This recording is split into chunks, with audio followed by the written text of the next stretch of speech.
Well, we started off in Manchester at 8 o'clock in the morning on Monday morning, and we went via Amsterdam to Beijing, and then Beijing to Nanning.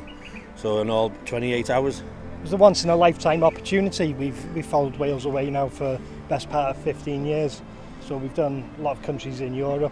So when the China game popped up, it was just an opportunity we couldn't turn down.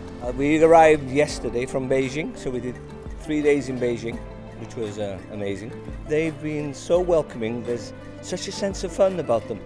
You know, I mean, they're playful, engaging. It's been amazing. China will give much more pressure.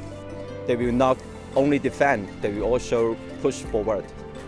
So it will be a difficult game tonight. Prediction-wise, hoping he's going to put out a strong team. It looks like he is, with it being his first game. So I'd probably go for 2-0 Wales.